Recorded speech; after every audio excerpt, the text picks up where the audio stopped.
Quando o seu objetivo for montar uma carteira que reflita o comportamento de mercado, você deve buscar por ativos como. Quando a gente fala sobre refletir comportamento de mercado, a palavra mercado, ela tem que refletir para você como benchmark.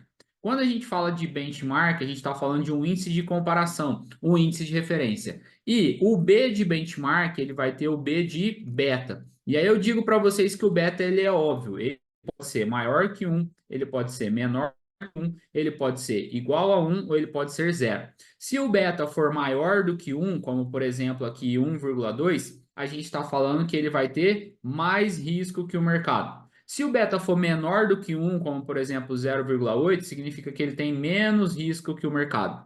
Se o beta for igual a 1, sendo 1, ele tem o mesmo risco igual ao risco de mercado. Se ele for beta zero significa que ele vai ser neutro, ou seja, ele vai ser taxa livre de risco. Então, taxa livre de risco é a taxa Selic. E aí a gente diz que o beta maior do que 1, como 1,2, ele é para fundos ativos, por exemplo. O beta menor do que 1, como 0,8, ele vai ser para fundos passivos. Beta igual a 1 é aquele fundo que ele visa fazer igual, é aquele fundo que ele visa replicar, ou seja, um fundo passivo também mais próximo, igual.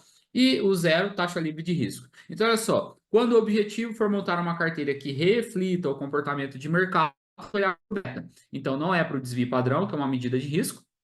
Beta igual ou próximo de 1, ó, para replicar, para fazer igual, igual ou próximo de 1. Beta menor que 1 vai ficar abaixo, menor. Beta maior do que 1 vai ser ativo, vai ser maior. Portanto, a resposta certa é a alternativa A. Então, lembra, B de beta, B de benchmark, maior que 1 mais risco, menor que 1 menos risco, igual a 1 igual risco, zero vai ser taxa livre de risco. Quando falar sobre o conceito de replicar ou fazer igual, você pode procurar por ativos que sejam igual a 1 ou que sejam próximo de 1.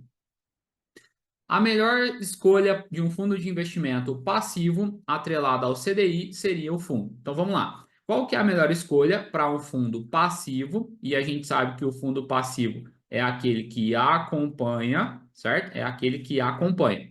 Atrelado ao CDI. CDI. Então ele tem como benchmark o CDI. Aqui a gente tem retorno do fundo e a gente tem tracking error. Quando a gente fala de tracking error, a gente está falando de uma medida de risco relativo.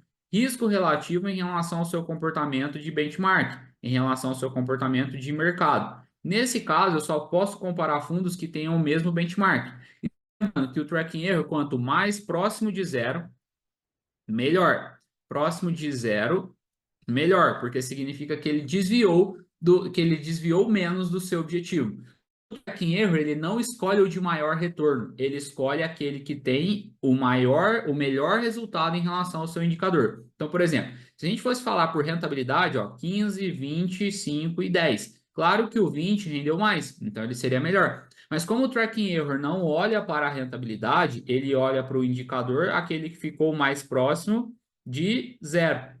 O que ficou mais próximo de zero é o que acompanhou mais de perto o benchmark. Então, não quero 7, não quero 15, não quero 10, eu vou querer o 2. Então, o tracking erro que tem o 2 é do fundo D. Então, a minha escolha não é o A, não é o B, não é o C.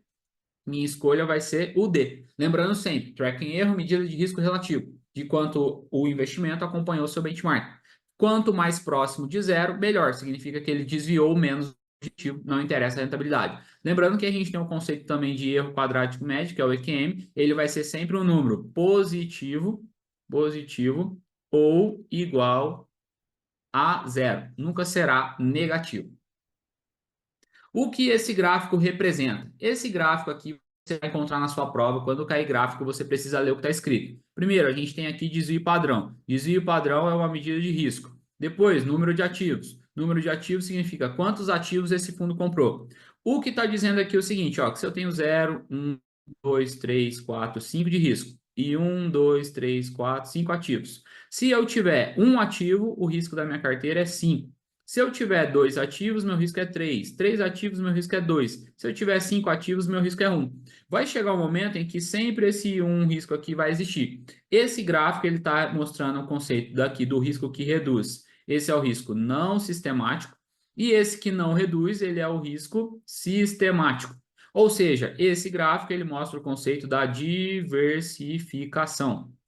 Certo? Então, olha só, não é a correlação. Correlação vai mostrar resultado seta para baixo, seta para cima, vai mostrar seta para cima e para o lado, vai mostrar como que os ativos se comportam, dois para baixo, então vai mostrar como que um se comporta em relação ao outro. Covariância também vai na mesma linha. O índice Sharpe, ele vai me dar a relação que eu tenho aqui, retorno, e aqui eu tenho desvio padrão. Então, ele diria A, B e C, por exemplo. Então, o índice Sharpe vai me dar a relação retorno sobre o seu risco. Então, tá fora. Aqui me deu desvio padrão de ativos. Então, vai me mostrar o conceito da diversificação. Fica ligado que cai na sua prova, é fácil para você acertar.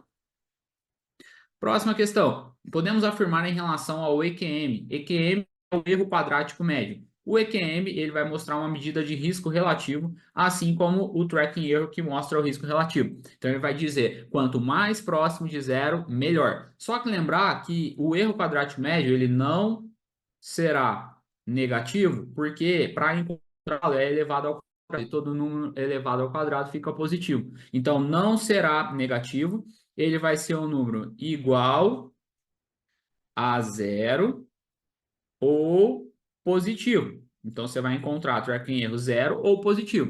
Então, irá variar entre menos 1 e mais 1? Não, isso aqui a gente está falando de correlação. Menos 1, mais 1, a gente está falando de beta maior que 1 ou menor que 1. Irá variar entre menos 1 e 1? Não, porque não é negativo. Será um número positivo ou será um número negativo? Ele não é negativo, ele é um número positivo ou igual a zero. Então, a resposta certa, alternativa C. Se a cada elemento de um dado conjunto de números for adicionado 2 unidades, então a média.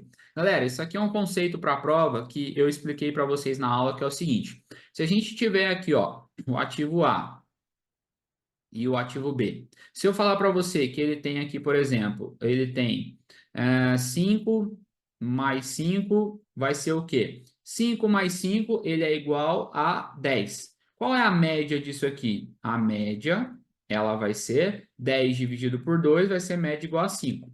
Qual que é o desvio padrão? Desvio padrão vai ser zero. Por quê? Olha só, se 5 com mais 5 é igual a 10, certo? Para fazer a média, vai ser 10 dividido por 2. Então, vai dar 5. Beleza.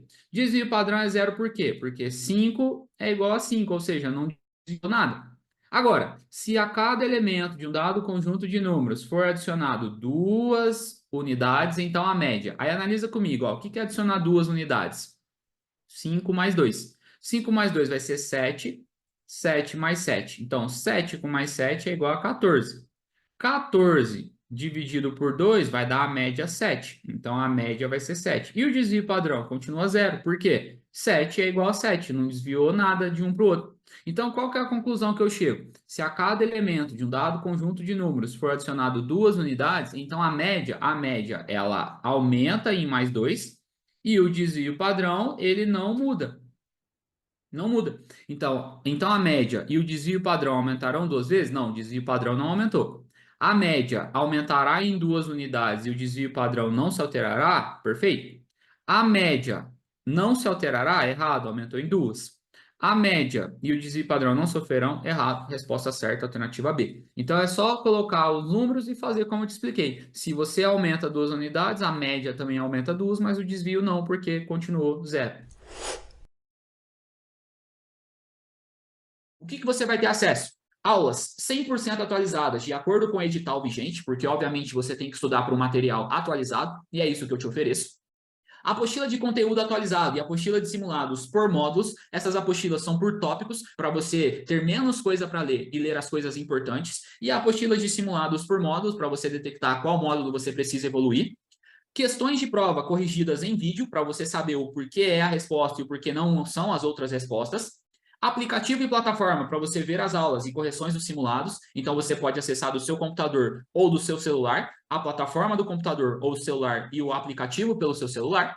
Suporte via WhatsApp para você ser respondido em até 24 horas, de acordo com as dúvidas que você possa ter. Tudo isso é o que eu te ofereço no meu método simples, direto e objetivo, focado na tua aprovação. E agora que você já sabe o jeito errado e o jeito certo de se preparar, chegou a hora de você parar de adiar a tua aprovação. Você tem 7 dias de garantia, caso queira cancelar o curso por qualquer motivo, e o seu dinheiro é devolvido 100%.